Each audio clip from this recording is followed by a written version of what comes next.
지난 수요일까지 비가 오다가 목요일 날 날씨가 화창 개였습니다. 원래는 왜 그리 바쁜지 단풍 구경도 못 가서 이때다 싶어서 16마일 파크를 1시간 반 정도 걸리잖아요. 단풍 구경 삼아 걷게 되었습니다. 근데 그 단풍이 말입니다. 햇빛 사이로 이렇게 빛을 받으니까 단풍이 얼마나 영광스럽고 영롱하게 그렇게 비치는지 정말 아름다웠습니다. 햇빛 또한 단풍 사이에서 보니까 말입니다.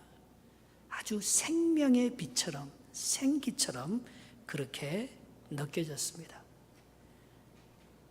단풍과 햇빛이 서로 이렇게 시너지 효과를 나타내면서 아주 황홀한 느낌을 제가 받게 되었습니다.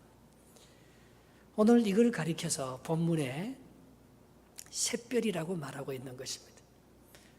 여러분, 우리는 하나님께서 주시는 그 샛별을 받아야 해요. 우리를 샛별처럼 그렇게 은혜를 주시겠다. 그건 우리를 영광스럽게, 똑같은 단풍이라도요, 단풍이 비를 만나면 그렇게 찬양할 수가 없어요. 근데 단풍이 햇빛을 만나면요, 그렇게 영롱하고 아름다울 수가 없어요. 이 새벽별을 가리켜서 오늘 본문에 이렇게 말합니다. 마지막 절부터 한번 읽어보겠습니다. 28절 시작. 내가 또 그에게 새벽별을 주리라 했습니다. 오늘 주님께서 주시는 이 새벽별을 받아가시는, 그리고 이 새벽별과 함께 우리의 삶이 영롱하고 정말 빛나는 그런 삶으로 여러분들의 인생이 복을 받는 인생이 되기를 주님의 이름으로 축복합니다. 이 새벽별은요, 모든 별이 떨어지고 하늘에 어둠이 잔뜩 짙을 때, 햇빛이 나오기 전에, 태양이 뜨기 전에 동쪽 하늘에 가장 먼저 뜨는 별이 새벽별, 모닝스타입니다. 이걸 성경에서는 아침의 아들, 계명성이라고 말하는데요, 바로 예수 그리스도인 거예요. 여러분, 새벽 기도를 나오는 사람은요, 여기 동쪽 하늘에 에이스라인을 쭉 내려오면요, 항상 동쪽 하늘에, 날이 맑은 날에는 별 하나가 가장 빛나게 떠 있습니다. 그 골드스타, 금성인데요, 그걸 우리말로 샛별이라고 하고 영어로 모닝스타라고 하는 새벽별입니다. 그거는 이 우주 만물을 만드신, 만물의 근본 되신 그리스도, 예수 그리스도, 새벽을 깨우는 계명, 빛을 깨우는 계명성이라고 그렇게 표시되어 있는데요, 이사야 14장 12절에 이 계명성 얘기가 유일하게 등장합니다. 같이 한번 읽어보겠습니다. 시작. 너 아침의 아들 계명성이여, 어찌 그리 하늘에서 떨어졌으며 너 열국을 엎은 자여, 어찌 그리 땅에 지켰는고. 여러분이 계명성이요, 예수 그리스도잖아요. 빛나는 별이잖아요. 근데 이 별이 하나님을 만나면요, 영광스러운 샛별이 되지만 이 별이 교만해져 버리면요, 떨어져서 루시퍼가 되는 거예요. 사탄이 되어버리는 것입니다. 여러분, 우리의 인생이 참 이게 아름답게 늙어가는 단풍과 같은데요, 이것이 빛 대신 하나님을 만나면요, 우리가 새벽별이 됩니다. 그러나 처량한 비를 만나 사탄을 받아서 유혹을 받아버리면 말입니다, 우리는 말입니다, 루시퍼가 되어버리는 거예요. 하나님의 형상대로 똑같이 지음받은 인간이지만은 십자가의 주님을 만나서 변화되면 영생을 얻고, 사탄의 유혹을 받아서 타락해버리면은 죄악과 심판을 받을 수밖에 없는, 여러분의 단풍은 어떻게 물들어가고 있습니까? 우리가 주님을 사모하고 주님의 빛을 받으면 주님께서 우리를 새벽별이 되게 해주겠다고, 영광스럽게 만들어 주시겠다고 약속하고 계신 것입니다. 내 진정 사모하는 친구가 되시는 구주 예수님은 아름다워라. 산 밑에 백합하여 빛나는 새벽별 주님 형언할 길 아주 없도다. 같이 합시다. 내 마음이 아플 적에 큰 위로 되시며 나 외로울 때 좋은 친구라. 주는 저 산 밑에 백합 빛나는 새벽별 이 땅 위에 비길 것이 없도다.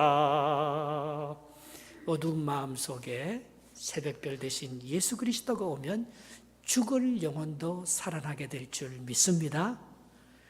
이 암울한 세상 속에서도 빛나는 새벽별 그분 한 분만 바라봐도 우리의 삶에 더 좋은 것으로 덧입혀 주시는 하나님의 영광스러움이 우리 삶 가운데 있어질 줄 믿습니다. 여러분은 이런 주인공입니까? 새벽별을 받아 누리는 주인공이냐 말입니다. 그럼 누가 이 새벽별을 받겠습니까? 그것은 오늘 본문의 18절에 이렇게 시작합니다. 18절 말씀을 한번 읽어보겠습니다. 시작. 두아디라 교회의 사자에게 편지하라. 그 눈이 불꽃 같고 그 발이 빛난 주석과 같은 하나님의 아들이 이러시되, 이 교회에 지금 보내져서 그 교회를 칭찬하기도 하고 책망하기도 하시는 예수님에 대해서 오늘 말씀하시는데, 하나님의 아들 두아디라 교회에 등장하는 예수님은요, 불꽃 같은 눈으로 우리를 살피시는, 우리와 함께 하시는 주님인 것을 나타내고 있는 것입니다. 여러분, 교회의 주인은 예수님입니다. 나의 주인은 예수님입니다. 그러면 내가요, 불꽃이 되는 거예요. 내가요, 새벽 별처럼 빛나는 삶을 살아가는 거예요. 그게 가장 중요합니다. 여러분의 주인은 누구십니까? 오늘도 여러분의 고백 속에 내 인생은 주님이 핸들합니다. 내 인생은 주님의 것입니다. 오늘 찬양대에서 찬양한 것처럼 주밖에 없습니다. 주밖에. 내 인생의 주님이 전부입니다. 바로 그런 사람은 새벽별을 얻게 된다는 것입니다. 베드로가 그걸 얻었잖아요. 천국의 열쇠 새벽별을 베드로가 얻었잖아요. 마태복음 16장 16절에 베드로의 고백이 새벽별이 되게 했던 것입니다. 시몬 베드로가 대답하여 이르시되 주는 그리스도시요 살아계신 하나님의 아들입니다. 여러분, 이것보다 더 큰 축복은 없습니다. 우리는 다른 많은 복을 찾아다니지요. 그러나 예수 그리스도밖에 더 큰 복은 없습니다. 그것은 예수님을 하나님의 아들로 믿는 것입니다. 그것은 주님이 나의 인생을 핸들할 유일한 주인인 것을 믿고 내 인생의 전부를 그분 앞에 내려놓는 것을 말합니다. 그분의 눈이 내 눈이 되고 그분의 발이 내 발걸음이 되고 내가 그분의 하나님의 자녀가 되는 것, 그것이 우리가 누릴 최고의 복이라는 것입니다. 요한복음 1장 12절에 요한은 이렇게 말합니다.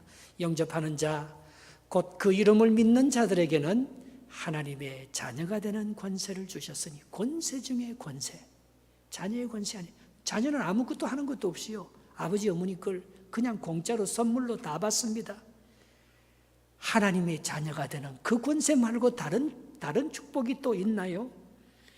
이때 예수님의 보는 것이 내가 보는 것이 되고, 예수님의 가는 곳에 나도 가고, 예수님이 원하는 소원이 내 소원이 되는, 예수님과 내가 하나가 되는 그런 역사가 나타나는 것입니다. 여기서 주된 포인트는 항상 주님만 바라보는 거예요. 동방 박사들이 새별을 봤습니다. 새벽별을 보고 그 새벽별을 따라서 예수님이 메시아가 태어난, 그리스도가 탄생한 곳을 따라 동방으로 가게 되었습니다. 그런데 예루살렘에 와서 그 별이 멈춘 거예요. 그래서 그들은 당연히 이스라엘, 유대의 왕으로 나실 분이 당연히 예루살렘 왕궁에 있을 줄 알고 거기 헤롯 왕에게 찾아 들어갑니다. 새벽별을 잃어버리는 거예요. 그들의 생각은 장차 오실 왕은 그리스도는 당연히 왕궁에 나실 거라고 판단했습니다. 그래서 헤롯에게 물었어요. 그래서 서기관들이 성경책을 뒤져보니까 그리스도의 탄생지는 베들레헴이라고 기록된 것을 가르쳐 주었습니다. 그 말을 듣고 그들이 베들레헴으로 가다 보니까 사라졌던 그 별이 다시 나타나서 그들을 인도해 가는 것을 보았습니다. 마태복음 2장 9절에 박사들이 왕의 말을 듣고 갈새 동방에서 보던 그 별이 문득 다시 나타난 거예요. 가다가 악이 있는 곳에 위에 머물러 서 있는지라 했습니다. 여러분, 우리는 별을 따라가야 돼요. 그런데 날씨가 흐리면 하나님이 없는 줄 압니다. 날 인도하지 않는 줄 알아요. 우리는 별을 따라가는데 익숙하지가 않습니다. 그래서 자주 예수님을 놓치는 거예요. 예수님을 바라보지 않아요. 교회에서 제일 천시받는 게 예수님이에요. 나는 목회에 빠져있지 예수님께 빠져있지 않아요.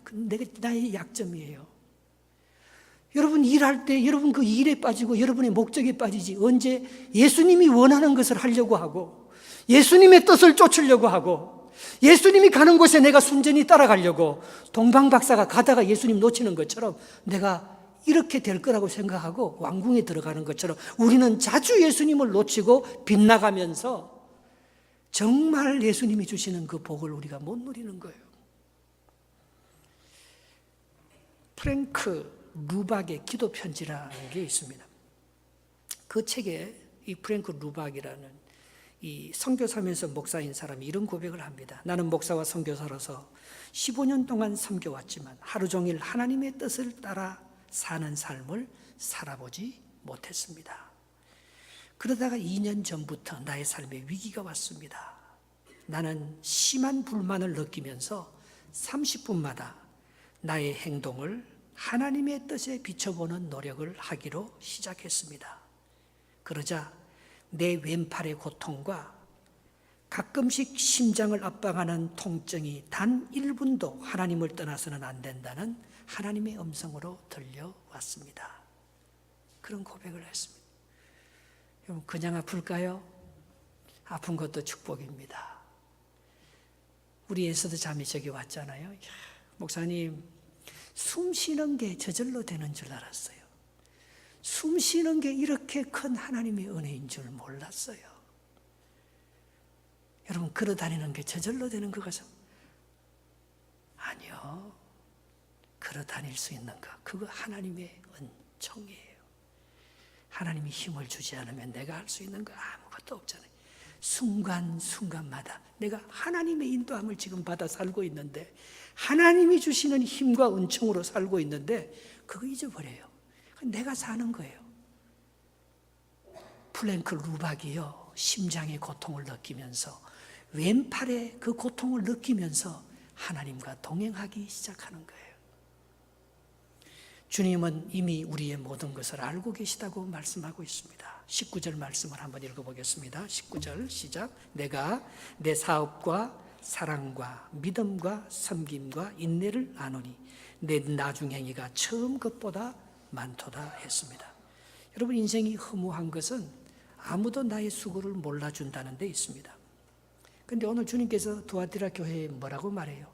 내가 너의 수고와 사랑과 믿음과 섬김과 인내를 다 알고 있다고 말씀하고 있습니다. 두아티라 교회에 나타나는 예수 그리스도는 불꽃 같은 눈을 가지고 우리를 보고 계시는 분이십니다. 하나님은 우리를 다 알고 계시는 거예요.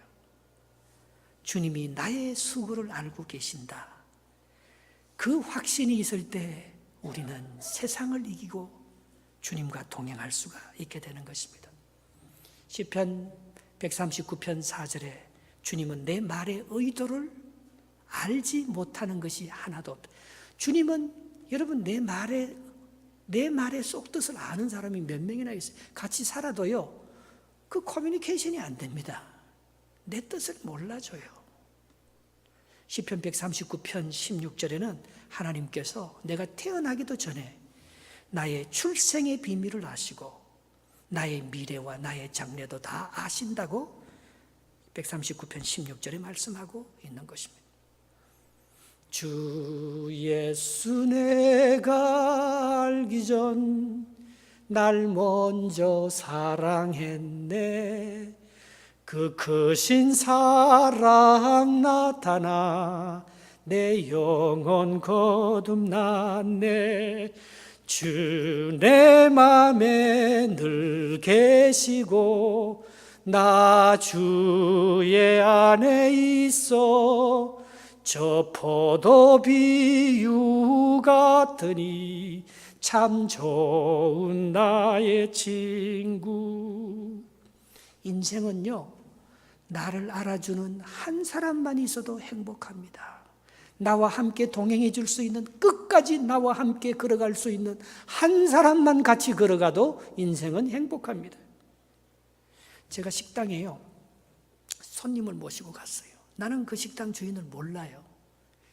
근데 식당 주인이 날 알아보더라고요. 신문에서도 봤고 목사님 설교 많이 들었다는 거예요.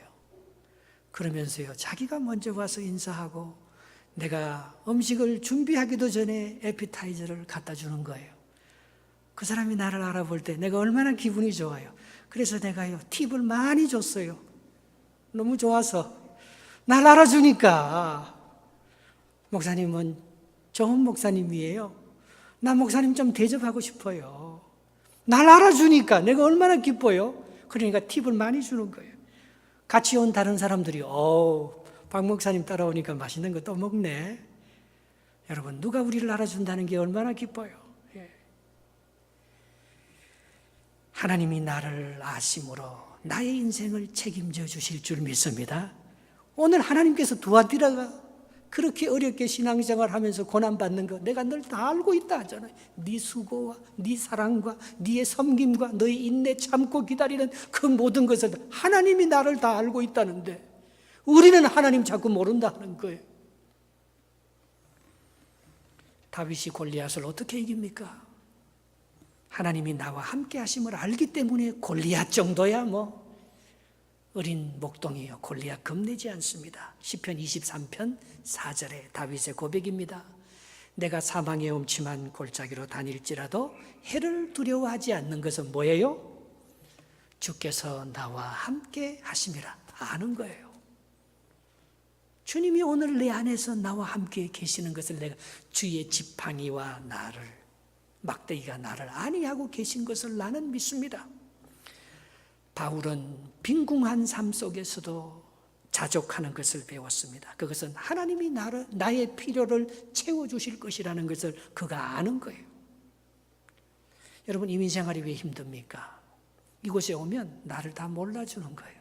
아무리 길을 가도 어떨 때는 하루 종일 있어도 전화 한 통 안 와요. 나를 알아주는 사람이 아무도 없는 게 이민생활의 어려움 아니겠습니까? 우리 옆에 토론토 라크로스 팀이, 토론토 라크로스 팀이요. 토론토 이 잠자리 채가지고 이렇게 공 던지면서 이렇게 점수 내는 이 라크로스 팀이 여기 옆에 있잖아요. 이 팀이요. 이 친구들이요. 자기들이 이렇게 잔디밭을 만들어 우리하고 높이가 똑같거든요. 산을 깎아갖고 우리보다 이만큼 높게 짓더라고요. 그러면서 저 물이 흐르면요. 우리 쪽으로 물이 다 흘러와요. 그래서 여러 번 어필했어요. 저기 가서. 당신들 왜 이렇게 건축했냐고. 당신들 물이 우리한테 다 넘어와서 우리 여기 맨날 물이 고이고 겨울에 우리가 아무리 이렇게 눈 치워도 여기 얼음이 생겨서 우리 교인들 넘어지니까 이거 좀 고쳐달라. 이 친구들이요. 토론토 매플립 토론토 하키팀 얼마나 부자예요. 그거하고 거의 비슷한 부자예요. 그런데도 눈도 깜짝 안 하더라고요. 우리 무시하고. 그런데 이번에 우리 여기 페이빙 하려고요. 업자들을 통해서 저기 얘기하니까요. 그제서야 회장이라는 여자가 나타나셔서 얘기가 좀 되더라고요. 기도 좀 해야 될 것 같아요. 여러분, 우리는 여기 시스템을 잘 몰라요. 여기 우리 동신교회가 속한 이 지역이요. 옥빌에서 워드 6입니다. 워드 6인데요. 여기 그 시의원이 카운슬러가 톰 아담스예요.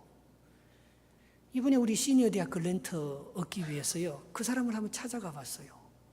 찾아가 보니까 한국 사람들이요. 투표율이 제일 낮대요. 자기들은 투표율 보고 도와주는 거예요. 투표를 꼭 하시기 바랍니다. 여러분들이 권리를 꼭 이렇게 펴내. 그래야지요. 그래서 그 사람이 사인해주고 이러니까 이번에 우리 그랜트 나왔잖아요. 누가 조금만 우리를 알아주고 도와줘도요, 우리의 이민 생활이 참 쉬워집니다. 길이 열립니다. 하물며 하나님께서 우리를 아신다는데, 하나님께서 우리를 도와주겠다는데 우리의 틀끝 하나도 상하지 않을 줄 믿습니다. 마태복음 19장 29절 30절에 그렇게 참새 2마리가 한 아살리온에 팔리는 것이 아니냐. 그러나 너희 아버지께서 허락하지 아니하시면 그 하나도 땅에 떨어지지 아니하리라. 너희에게 머리털까지 다 세신 바 되었으니, 그렇게 말하는 거예요. 하나님이 우리를 아신다는데, 하나님이 우리와 함께하고 계신다는데, 하나님께서 우리의 머리털 하나도 상하지 않도록 우리를 인도하고 계신다는데, 우리는 그분하고 관계 안 맺는 거예요. 우리는 그분께 다 안 맡기는 거예요. 그냥 내 생각대로, 내 능력대로 살지요. 그러나 세상을 주인으로 섬기는 사람은 새벽별을 가질 수가 없다는 것입니다. 그 대표적인 사람이 이세벨이에요. 오늘 본문 20절에 등장합니다. 20절 말씀을 한번 읽어보겠습니다. 시작. 그러나 내가 책망할 일이 있노라. 자칭 선지자라는 여자 이세벨을 내가 용납함이니 그가 내 종들을 가르쳐 꾀어 행음하게 하고 우상의 제물을 먹게 하는도다. 여기서 행음은 영적 간음을 말하는 거예요. 진짜 이세벨은 아니, 이세벨은 옛날 이스라엘 고대 왕국의 북왕국의 아방의 왕비가 이세벨이에요. 그는요, 두로 시돈의 그 제사장 바알의 제사장의 딸이었어요. 그가 이스라엘에 들어와서는 처음에는 하나님을 섬기는 척하면서 이 여자가 이제 자기 지위가 확보되니까 모든 이스라엘 사람들로 하여금 우상을 숭배하게 만드는 거예요. 그게 바알 신이었어요. 바알 신은 어떤 신입니까? 풍요, 세상의 축복을 추구하는 신이에요. 세상의 쾌락을 추구하는 신이에요. 그 바알이 이스라엘에 진짜 복을 주는 줄 알고 사람들이 그 이세벨의 게임에 들어가서 세상적인 가치관으로 다 변해버리는 거예요. 세상 사람들이 추구하는 방법대로 이스라엘 사람들이 살기 시작하는 거예요. 그러면서 이스라엘이 흉년이 들고 비가 오지 아니하고 하나님께서 축복의 통로를 막아버리는 역사를 그들이 경험하게 되었다는 것입니다. 여러분, 우리는요, 쏙습니다. 우리가 생각하는 탐욕, 우리가 생각하는 이 세상의 축복이 정말 우리를 성공시켜 줄 줄 알고 우리는 그것을 추구하는 이세벨의 유혹에, 영적 간음에 우리가 날마다 넘어지는 거예요. 그것은 우리를 축복해 주지 못합니다. 세상의 성공이 우리를 행복하게 만들지 못하는데도 오늘 수많은 성도들이, 크리스찬들이 세속적인 가치관에 사로잡혀서 그 물질을 얻으려고, 그 성공을 한번 찾아보려고 그렇게 쫓아가다가 하나님을 잊어버리는 거예요. 여러분, 정말 지혜 중에 지혜는 하나님을 경외하는 거예요. 하나님을 섬기면 그건 덤으로 주는 거예요. 잠언서 1장 7절에 그렇게 말했잖아요. 여호와를 경외하는 것이 지식의 근본이라 했습니다. 여러분, 사람의 본분이 뭡니까? 사람의 본분도 전도서 12장 13절에 이 전도서의 결론입니다. 일의 결국을 다 들었으니 하나님을 경외하고 그의 명령을 지킬 것이다. 이것이 사람의 본분. 솔로몬이 이걸 알았어요. 솔로몬이 1000번제를 드리면서 하나님께 도움을 구하잖아요. 그때 하나님께서 솔로몬에게 나타나서 무엇을 줄까 그렇게 말합니다. 하나님, 나는요, 하나님의 뜻을 아는 지혜가 필요해요. 하나님을 경외하는 게 필요해요. 내가 하나님만이 나의 복인 줄 알고 일평생 살아갈 수 있도록 주님이 나의 주인 되어 주셔요. 그걸 달라고 했어요. 근데 하나님께서, 야, 네가 어떻게 그런 마음, 내 마음하고 똑같은 그런 마음을 네가 구하냐? 나머지 필요한 부귀 영광과 원수를 이기는 힘과 모든 권세가 이제 네 거다. 하나님께서 더불어 주지 않았습니까? 여러분의 소원은 뭡니까? 여러분, 세상이 그렇게 매혹적이고 좋아서 그거 따라가지 않습니까? 저의 소원은 딱 한 가지입니다. 하나님을 더 알아가기를 원합니다. 하나님의 사랑의 깊이와 넓이와 높이와 너비를 더 알아가기를 원합니다. 그게 여러분의 소원이 되시기를 주님의 이름으로 축복합니다. 내 안에서 살아계신 예수님이 드러나기를 원합니다. 내가 드러나지 않고 내가 하지 아니하고 내 안에 계신 예수님께서 이 모든 것을 할 수 있도록 내가 주님께 모든 것을 내려놓기를 원합니다. 그게 제 소원이에요. 나를 나타내려고 하면 결국 실패합니다. 그래서 바울은 자기가 할 수 있는 모든 것들을 배설물로 버렸다고 고백합니다. 빌립보서 3장 8절에 또한 모든 것을 해로 여김은 내 주 예수 그리스도를 아는 지식이 가장 고상하기 때문이라. 내가 그를 위하여 모든 것을 잃어버리고 배설물로 여기면 그리스도를 얻기 위해서.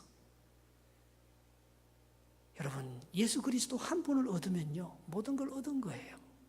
그러나 세상의 모든 걸 얻어도 그리스도를 자꾸 버리면, 그게 좋아 보이지 아니하고 세상적인 가치관이 자꾸 좋아 보이면 그 사람은 모든 것을 잃어버린 것입니다. 이것이 그리스도를 얻고 나를 발견하는 길이라는 것입니다. 세상과 친해지면 영적인 타락이 옵니다. 22절 23절 보겠습니다. 22절 24절 볼지어다 내가 그를 침상에 던질 터에. 침상에 던진다는 것은 병들게 한다는 거예요. 못 일어나는 거예요. 또 그와 더불어 간음하는 자들도 만일 그의 행위를 회개하지 아니하면 큰 환난 가운데 던지고. 23절 또 내가 사망으로 그의 자녀를 죽여. 자녀들이 안 돼요. 모든 교회가 나는 사람의 뜻과 마음을 살피는 자인 줄 알지라. 그렇게 병들게 해서 네 마음의 주인이 하나님이라는 것, 네 중심을 살피면서 복을 주시는 분이 예수님이라는 것을 알게 해줄 것이라고 말씀하고 있는 것입니다. 여러분, 두아디라는 도시는요 아주 풍요의 도시예요. 이 빌립보 교회를 세운 그 자주장사 루디아가 두아디라 출신입니다. 두아디라는요 염색, 이 공업이 굉장히 발달했어요. 사도행전 16장 14절의 시작을 보면 말입니다. 두아디라 시에 있는 자주 옷감 장사 루디아 이렇게 나오잖아요.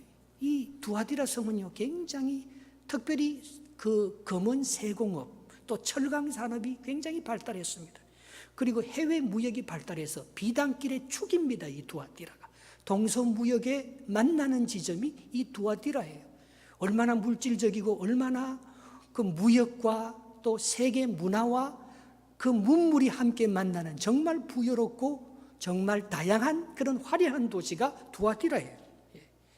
유라시아 대륙을 연결시키는 그 무역의 중심축이었습니다. 그러나 그런 부유함이 새벽별을 오히려 잃어버리게 했다는 거예요. 여러분, 정말 누가 새벽별을 얻겠습니까? 이런 이세벨의 교훈에 물들지 아니하고 남은 자들이 있다는 것입니다. 24절 말씀입니다. 본문 24절 시작. 두아디라에 남아있는 이 교훈을 받지 아니하고 소위 사탄의 깊은 것을 알지 못하는 너희에게 말하노니 다른 짐으로 너희에게 지울 것이 없노라 했습니다. 여러분, 우리가 지고 있는 이 세상의 짐은요 아무리 쳐도 무겁습니다. 못 벗어나요. 그러나 주님이 주시는 짐을 지면요 세상의 짐은 아무것도 아니에요. 세상이 주는 그런 상처와 아픔들은요 그거 아무것도 아닙니다. 내가 십자가를 안 지려고 하니까 자꾸 그 짐이 커 보이는 거지. 세상이 내가 십자가의 짐만 딱 지면요 다른 짐은요 아무것도 아니에요. 그게 별로 그렇게 나를 데미지를 입히지 못합니다. 마태복음 11장 29절에 주님께서 그렇게 말했습니다. 나의 마음은 온유하고 겸손하니 나의 멍에를 메고 내게 배우라. 그리하면 너희 마음이 쉼을 얻으리라 했습니다. 소유와 성경보다도 하나님을 구하시기 바랍니다. 그게 남은 자예요. 이세벨의 교훈을, 세상의 가치관을 쫓아가지 않는 그 남은 자들, 그들이 새벽별을 받게 된다는 거예요. 우리 안에 살아계시는 하나님을 붙잡기 바랍니다. 그 사람은 새벽별이 되는 것입니다. 25절 말씀 한번 보겠습니다. 25절 다만 너희에게 있는 것을 내가 올 때까지 굳게 잡으라 했습니다. 하나님 없는 영광은 헛된 영광일 뿐입니다. 하나님 나라를 위해서 살았던 삶만이 그 나라에 가져갈 수가 있는 것입니다. 여러분, 우리가 이런 하나님과의 관계가 약해지면, 사명이 약해지면요 세상이 부러운 거예요. 그 헛된 것을 추구하다가 끝나는 거예요. 예수님이 내 안에서 정말 고통받고 있는 거예요. 그러나 사명이 커지면 예수님이 내 안에서 기뻐하는 거예요. 그래서 성령의 열매가 자꾸 맺히는 거예요. 세상의 영광과 축복은 마침내 질그릇처럼 깨뜨려 버릴 것이라고 주님께서 경고하고 있습니다. 27절 말씀 봅시다. 그가 철장을 가지고 그것을 다스려 질그릇처럼 깨뜨리는 것과 같이 하리라. 나도 내 아버지께 받은 것이 그러하리라 했습니다.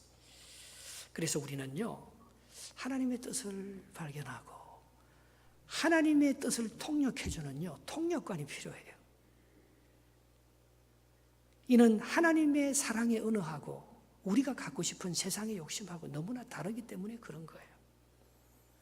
주님이 뭘 원하시는지 알아야 합니다.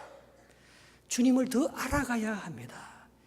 여러분, 정말 자식이 부모를 알 수 있나요? 잘 몰라요. 여러분, 내 아내와 내 남편이 나를 아나요? 잘 몰라요. 우리가 정말 하나님을 알까요? 그 보이지 않는 영적인 하나님을 알까요? 잘 몰라요. 하나님을 알아가는데요, 투자해야 합니다. 그냥 안 돼요. 그래서 새벽별을 얻는 주인공은 딱 한 사람입니다. 하나님을 24시간 바라보는 사람, 늘 깨어서 하나님의 뜻을 분별하는 사람, 그 사람이 새벽별을 얻게 되는 거예요. 히브리서 12장 2절에 그렇게 말합니다. 믿음의 주여 또 온전케 하시는 이인 예수를 바라보자. 그는 그 앞에 있는 기쁨을 위하여 십자가를 참으사 부끄러움을 개의치 아니하시더니 하나님의 보좌 우편에 앉으셔. 하나님의 보좌 우편에 앉는 것이 새벽별을 얻는 거예요. 그것은 믿고 이 어려운 상황 속에서도 끝까지 믿고 하나님이 나를 온전하게 해주실 거라는, 하나님을 바라보기만 해도 하나님께서 다 역사해 주실 것이라는 것을 예수 그리스도만 바라보는 그 사람은 새벽별이 됩니다. 여러분, 새벽별 주위에 많은 별들이 있어요. 그런데 우리가 보기는 그게 가깝게 보이지만 그 새벽별과 옆에 있는 별과의 거리는 수억 광년이 걸리는 먼 거리입니다. 그러나 우리가 보기니까 가까이에 있는 별처럼 느껴지는 거예요. 마찬가지입니다. 여러분, 우리가요, 예수님과 나와 하나님과 나와 거리가 굉장히 먼 것 같아요. 그러나 사실 예수님은요, 우리 가까이에 있어요. 정말 예수님은 나와 내 속에서 함께 합니다. 어떤 사람은 저한테 이렇게 말하는 사람이 있어요.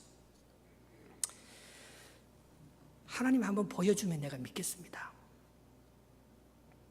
그들은 시도해 보지도 않고 모든 게 불가능합니다. 그렇게 말해요.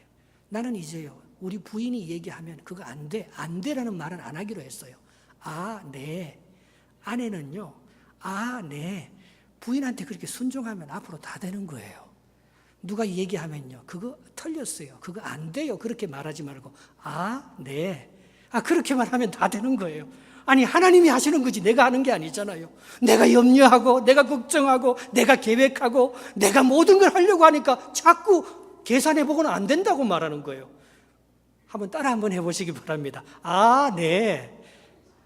네, 그러면 다 될 줄 믿습니다. 예수님이 나와 함께, 예수님이 우리는 멀리 계시는 줄, 그 일은 나와 상관이 없는, 하나님은 안 보이는, 우리는 그렇게 먼 일처럼 그렇게 느낍니다. 그리스도 안에 있으면 능치 못할 일이 없을 줄 믿습니다. 내 의지가 강하면 안 보입니다. 못합니다. 그러나 나를 내려놓으면 쉽게 하나님이 보입니다. 하나님이 우리와 함께하고 계시는 거예요. 저의 소원은요, 항상 깨어 쉬지 않고 하나님께 이것을 묻고 싶습니다. 주님, 제가 무슨 말을 하기를 원하십니까? 주님, 이 시간 제가 무슨 행위를 하기를 원하십니까? 그리고 내 마음에 들리는 세미한 음성에 귀를 기울입니다. 그때 내 마음은 새벽별처럼 영롱하게 영광스럽게 변하여서 하나님이 이 일을 주관하신다는 확신 속에 두려움이 사라지고 그 일을 성취하게 되는 것입니다. 여러분 잠잘 때 어떻게 자요? 드라마 많이 보고 프로야구 시큰 보고 그렇게 잠자리에 듭니까? 저는 정말 애쓰려고 해요. 잠자기 전에 1시간 성경 보고. 잠잘 때도 얼마나 행복한지 몰라요. 주님이 나와 함께 하시는 것을 내가 느껴지니까. 아침에 일어날 때도요, 정말 행복합니다. 야, 오늘 무슨 일 하지? 이 일을 생각하죠. 오늘 하나님께서 나와 함께 하지. 오늘 하나님께서 나의 모든 일들을 해결해 주시지. 주님께 내 짐을 다 맡기고 아침에 일어나면요, 그렇게 행복하고 가벼울 수가 없어요. 동방 박사들처럼 날씨가 흐려 별이 보이지 않는다고 왕궁으로 들어가시지 마시기 바랍니다. 그러면 방황합니다. 길을 잃어버립니다. 주님과 동행하면 새벽별을 바라보게 됩니다. 새벽별의 인도함을 받습니다. 그래서요, 영성일기를 쓰자는 거예요. 여러분, 참 우리는요, 뭔가 어디에 애딕되어 있어요. 그게 집착해 있어요. 암 걸린 사람은요, 암이다 선고 딱 받는 순간에요, 그가 받았던 구원의 감격, 그가 하나님과 맺었던 영생의 축복, 날마다 부으신 하나님의 은혜를 다 잊어버리고 하루 종일 암만 묵상합니다. 나 죽을 거야. 나 이제 힘 없어질 거야. 나 약해질 거야.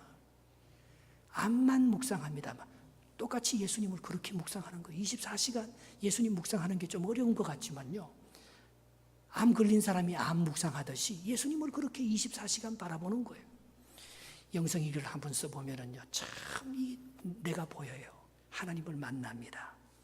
그래서 하나님과의 깊은 교제, 하나님을 더욱 알아가게 될 때 그 하나님을 알아가는 만큼 나의 의지가 약해지는 거예요. 내가 놓는 거예요. 내 힘을 빼는 거예요. 하나님을 알지 못하면 전부 내 힘대로 합니다. 그거는 절대 하나님의 의와 인생의 아름다운 결국을 만들어내지 못합니다. 그런데 하나님이 크고 하나님을 알아가는 것만큼 그 골리앗 아무것도 아니에요. 그 세상의 그 부여함 그거 아무것도 아니에요. 하나님을 알아가는 그 기쁨이요, 그것보다 더 큰 새벽별이 영광을 얻는 거예요. 하나님의 나라를 소유하게 되는 거예요. 바람이 지나가면 없어지지만 여호와의 인자심과 진실하심은 영원합니다. 그분 붙잡아야지. 흘러가는 세상의 영광, 세상의 물질, 세상의 성공 붙들다가 바람처럼 사라지지 않습니까? 그분에게 머물면 더 좋은 것을 주실 줄 믿습니다. 영광스러운 존재로 주님께서 오늘 우리에게 만들어 주시겠다고 말하고 있습니다. 그것은 나를 내려놓고 주님과 교제하는 것, 하나님을 더욱 깊이 알아가는 것, 하나님을 써내려가는 것, 하나님과 깊은 만남을 더 가지는 것, 바로 거기에 우리의 미래와 우리의 영광스러움이 다 달려있는 줄 믿습니다. 기도하겠습니다.